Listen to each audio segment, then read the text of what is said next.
Hello guys, how are you? आप कैसे हैं? आप सभी अच्छे होंगे। हमारा YouTube channel Vivek Mishra GS subscribe करें, लाइक करें, फॉलो करें, बेल आइकन दबाना न भूलें और वीडियो को ज़्यादा से ज़्यादा शेयर करें। आपको जीएस, जीके, करंट अफेयर्स और जानकारी हमारे YouTube channel Vivek Mishra GS पे आपको मिलेगा। मैथ हो, साइंस हो, सोशल साइंस हो या history, political science, civics 11th level की अन्य और सारी जानकारियाँ आपको मिलेंगी। सबसे पहले आज हम जानते हैं 10th क्लास का फर्स्ट लेसन, यूरोप में राष्ट्रवाद का उदय। यूरोप में राष्ट्रवाद का उदय का तात्पर्य क्या है और उसके जो क्वेश्चन आंसर है वो भी हम आपको बताएंगे ब्लैक बोर्ड पे।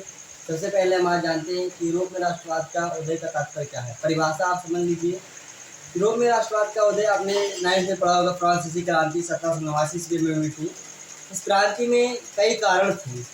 सामाजिक कारण, आर्थिक कारण, राजनैतिक कारण, तत्कालीन कारण, उदारवादी कारण, ऐसे कई कारण उसमें थे जिसकी वजह से जो हमारे देश में क्रांति हुई थी 1857 की, वह उस क्रांति और इस क्रांति से तात्पर्य थी। ऐसे यूरोप में जहाँ पर राजतंत्र व्यवस्था थी जिसको वहाँ की प्रजा ने निरंकुश शासन खत्म करने के लिए एकजुट होकर वहाँ पे राजतंत्र को खत्म किया, क्रांति की, विद्रोह किया, राजा के खिलाफ प्रदर्शन किया और वहाँ पे जो है राजतंत्र व्यवस्था को खत्म करके प्रजातंत्र वहाँ पर लाया, लोकतांत्रिक व्यवस्थाओं को स्थापित किया।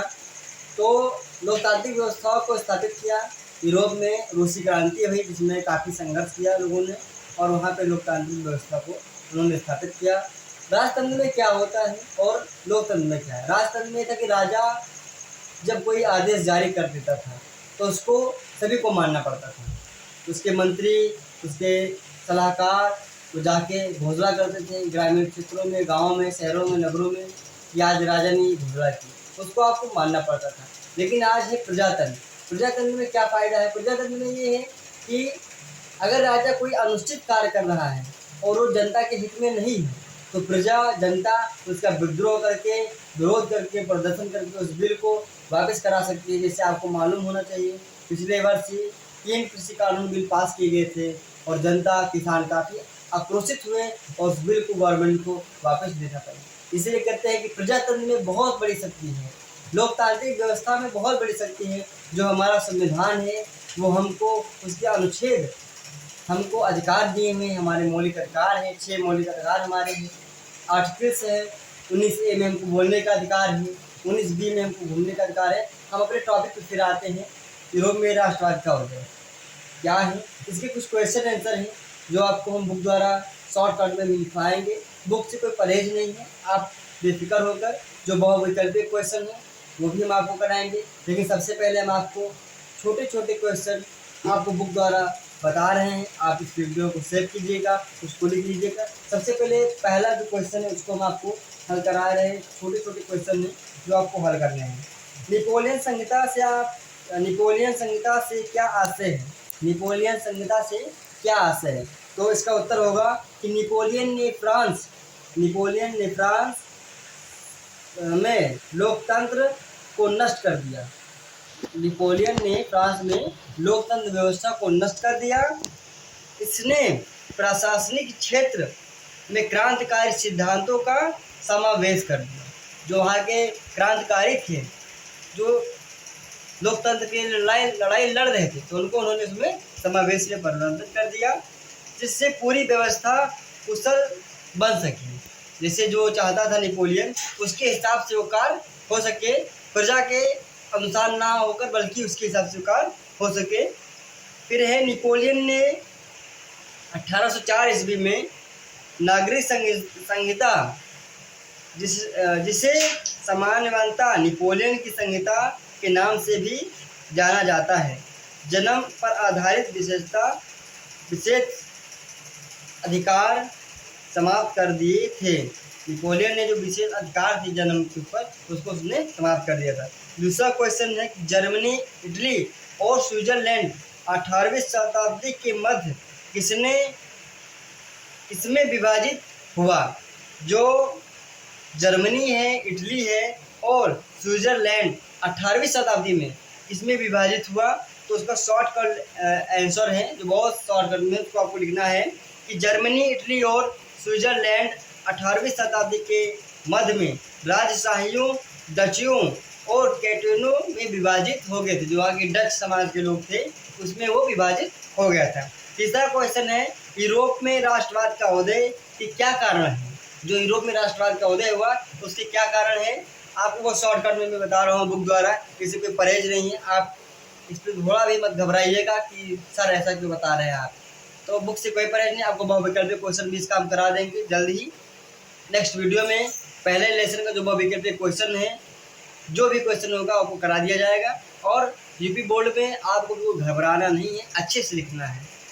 तो जो तीसरा क्वेश्चन है, यूरोप में राष्ट्रवाद उदय के क्या कारण हैं? तो आंसर आपको लिखना है, यूरोप में राष्ट्रवाद के उदय के कारण के नए मध्य वर्ग का उदय तथा उदारवादी विचारधारा का प्रसार था। जो वहाँ पर राष्ट्रवाद हुआ उसका जो मुख्य कारण था, वहाँ के जो नए मध्य वर्ग के लोग, नए युवा जो वहाँ पर हुए, उदारवाद का तात्पर्य है कि अपने अंदर एक सक्रियता लाना अपने देश के प्रति। राष्ट्रवाद कहते हैं कि राष्ट्रवाद सर्वोच्च है, जाति, धर्म, लिंग विशेष को छोड़कर सबसे पहले हमारे लिए राष्ट्र है। हम राष्ट्र की बात अगर आएगी तो सबसे पहले हम राष्ट्र को देखेंगे, वहाँ अपनी जाति, धर्म और आदि को छोड़ देंगे। सबसे पहले हमारे लिए सर्वोच्च राष्ट्र है। तो इसका आंसर आपको ऐसे सटीका लिख देना है। चौथा क्वेश्चन है, उदारवादी राष्ट्रवाद से आप क्या समझते हैं? उदारवादी राष्ट्रवाद से आप क्या समझते हैं? तो बहुत छोटा सा क्वेश्चन है और छोटा सा आंसर शॉर्टकट में आप लिख लीजिए कि 19वीं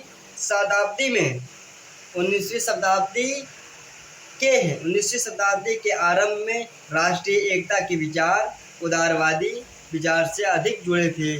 उदारवाद व्यक्तियों के लिए स्वतंत्रता और कानून के समक्ष समानता प्रदान करना। वो व्यक्ति ये चाहते थे जो उदारवादी थे। मैंने अभी बताया ऊपर वाले क्वेश्चन में 3 वाले में कि उदारवाद क्या है। तो उदारवाद ये है कि व्यक्तियों के राष्ट्र हित में वो चाहते थे कि हम स्वतंत्र हों और हमारे लिए खुद का हमारा कानून हो, हमें पर किसी का प्रेशर ना हो, जो सरकार हम चुने वो हमारे हित में काम करें, गैर हित में कार्य न करें। 5वां क्वेश्चन आप लिखेंगे, विनय संधि का मुख्य उद्देश्य क्या है? आपको मैं इसमें सीधे 5वां बता रहा हूँ, विनय संधि। यह भी क्वेश्चन जरूर आता है। विनय संधि का मुख्य उद्देश्य नेपोलियन द्वारा परास्त हुए राजशाहों की बहाल करना तथा यूरोप में एक नई रूढ़िवादी व्यवस्था स्थापित करना था। एक नई रूढ़िवादी स्थापित करना था। ये था 5वां क्वेश्चन। अब आपको 6 क्वेश्चन है वो भी हम बता दें, बहुत शॉर्टकट में है, छोटा सा है। 1871 ईस्वी में जर्मनी का सम्राट किसे घोषित किया गया? ये बहुविकल्पीय में भी है और क्वेश्चन में भी है कि 1871 ईस्वी में जर्मनी का जो है सम्राट किसको घोषित किया गया? तो 1871 ईस्वी में प्रुसा के 1871 ईस्वी में प्रुसा के शासक विलियम जर्मनी को सम्राट घोषित किया गया और विलियम जर्मनी के प्रथम प्रधानमंत्री विलियम हुए थे। आपको अगले नेक्स्ट वीडियो में जो बहुविकल्पीय क्वेश्चन है वो ब्लैक बोर्ड पे आपको बता देंगे।